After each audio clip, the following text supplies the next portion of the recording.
Super star ரஜினிகாந்தின் கூலி திரைப்படம் வெற்றி பெற வேண்டி மதுரையில் உள்ள ரஜினி கோயிலில் பொங்கல் வைத்து வழிபட்ட ரஜினி பக்தர் கார்த்திக்.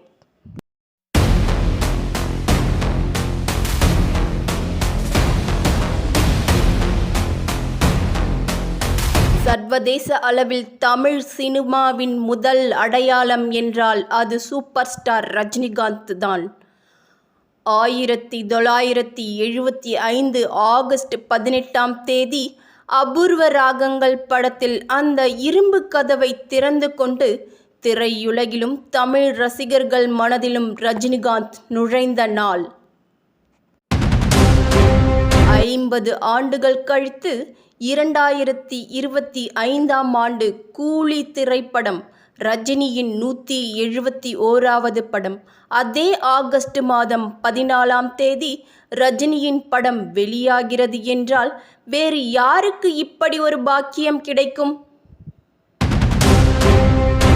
மதுரை திருமங்கலத்தைச் சேர்ந்த முன்னாள் இராணுவ வீரர் கார்த்திக் நடிகர் ரஜினியின் தீவிர ரசிகர் அல்ல, பக்தர் ஆவார்.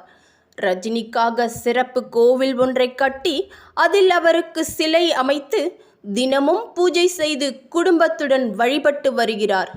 இந்நிலையில்தான் சூப்பர் ஸ்டார் ரஜினிகாந்தின் கூலி திரைப்படம் வெற்றி பெற வேண்டும் என வேண்டி மதுரை திருமங்கலத்தில் உள்ள ரஜினி ஆலயத்தில் ரஜினியின் மூலவர் சிலைக்கு அபிஷேகம் செய்யப்பட்டு தீபாராதனை மற்றும் பொங்கல் வைத்து குடும்பத்துடன் வழிபட்டார் ரஜினியின் பக்தரான கார்த்திக்.